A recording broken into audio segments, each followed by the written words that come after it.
Yo, what is going on, guys? Matthew B. Haynes here, aka the Clockmaster, here to talk about Ready Player One. Did it suck or did it not? Let's get into that now.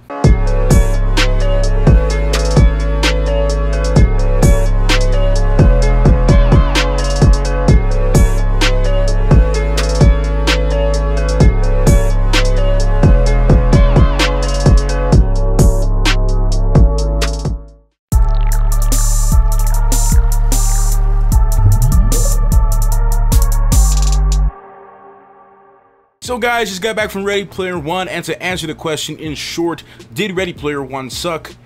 No. Was it the best movie that I've seen all year so far? No, it wasn't. Let's break it down. I mean, I'll be spoiler free. I'm not gonna dive into spoilers in this video. I'm just gonna tell you certain things that I liked about it, certain key things that really popped out to me, and there's other things about it, and we'll just go on from there. But if you're new to the channel, please make sure to subscribe for more movie reviews and things such as that. Make sure to subscribe for that. Okay, so Ready Player One, I did not read the book before seeing this movie. Normally, if it's like movie adaptations of books and stuff like that, if I haven't read the book personally, I don't like to read the book before I see the movie, because sometimes if the book is really good and the movie sucks, it makes me pissed off. So I normally like to do it the opposite way. If I've never read the book before, I watch the movie and then I read the book after and like do a comparison and so on forth. Same thing with like mangas, comic books, usually the same thing if I haven't read it before. Based on the movie, man, you have this I guess, I don't know if you want to say dystopian, futuristic type. If you guys are not familiar with the story, this kid named Wade Watts, he's from like what, 2046 or something, like the 2040s. There's this world called the Oasis where people can like put on these it's basically like a futuristic version of VR chat. And you put on this you know, this virtual reality set. You have this like cool thing to walk on, and you can go into this world and be a part of this world, and pretty much everyone spends the majority of their time in this world, in this virtual world, opposed to in the real world. So that's pretty much the gist without spoiling anything. And I gotta say this, the movie is not for everybody, and what I mean is the movie is not made for, I guess anybody can watch it, but I feel like you'll enjoy this movie more if you're a video game player, you love video games, or you're a pop culture enthusiast, or somebody who's in the times with movies. You're you know, you're a cinephile, you love movies, you love games, you love anything pop culture, and in those areas you will enjoy this movie more, because there's a lot of cool and awesome Easter eggs within this movie that, if you're a gamer like myself, you'll see them. Like, you know, you might see like a Pac-Man here, or you might see this there, and you might see that. And I don't want to dive into too many of the Easter eggs because there was so much, and I can't really address all of them in this video because there's a lot, and I'm pretty sure I missed a couple, but there was a lot of awesome cool Easter eggs across the board. Same thing like movie references, quotes from famous movies, 80s films, sci-fi films, a whole bunch of like cool, just awesome, just a jam-packed full of, think of like the Lego movie. If you've seen the Lego movie where it had all those references and Easter eggs, a lot of cool things, it's something like that, but a lot better. And I just love that part of it. So I think if you're a gamer or pop culture enthusiast, you'll enjoy the movie a lot more just on those terms alone. If you're not really into games and you are not familiar with a lot of games and like very popular things and toys and action figures and stuff throughout the years, you will probably miss a lot of these Easter eggs, and you won't really understand the hype and the coolness surrounding it. Like I said, if you do like play games and stuff, it's something that you would like.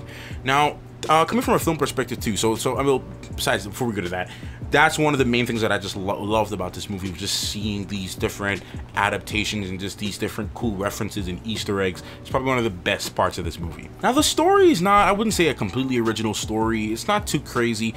It was nothing wrong with the story. I can't find too many negative issues with this movie. The pacing I thought was fine. I wasn't bored in this movie. Like, I wasn't sitting in this movie and I wasn't bored. I wasn't like, I want this to end, or like I really need this to speed up, or, you know, I actually wanted the movie to go on a little bit longer, even though it was a little over 2 hours.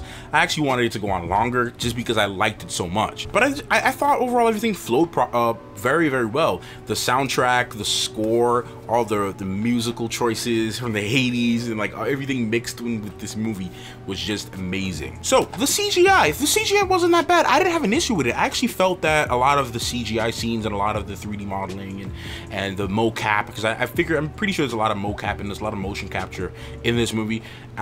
it was really done well, in my opinion. I felt like I was in this world, and this is a movie I think you should watch in 3D. Even though I kind of got over 3D movies, I'm not really a big fan of them anymore. I used to really love 3D movies, but now I'm just like, I don't really care too much for them. But this movie is a movie I do think you should watch in 3D, because if you watch it in 3D, you feel more a part of this oasis, you feel more a part of this world, and you feel like you're actually within it. And I think it's a better experience, in my opinion, and just watching anything, especially IMAX 3D, is the best way to go if you can. I think you'll enjoy it a lot more. But overall, I thought this, like I said, the CGI and the graphics, to me, in my opinion, looked very, very good.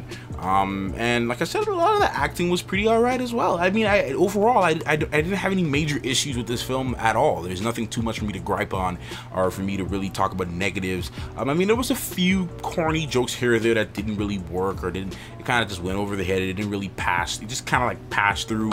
Some of the jokes I was like, whatever. But like I said, overall, a pretty enjoyable movie. Like I said, the Easter eggs, and there was a really cool sequence in the middle that I thought was really done well. It was so hilarious, it was fun, it was awesome, it was cool, it was intense, it was a crazy, and some of the action sequences in this movie are just spot on. Like, it's just, it's amazing to watch. Like, in my opinion, it's just so much fun, and it was great. I would definitely watch this movie again. So negatives, like I said earlier, I don't think there's too much negatives for this movie. It's not much I can think of right now, at least in the video. Maybe over time I would develop negatives if I see it again, but I don't think I will. I would rate this movie out of 10. I would give this movie a decent 8.5 out of 10. I would give it a decent 8.5 out of 10, man. 4.5 stars out of 5, you know, room for improvement. Now, again, is this movie like the best movie? It wasn't, you know. A lot of people have been gassing the movie up, talking about, oh, it's the best thing that they've ever seen in the world. It's their best movie.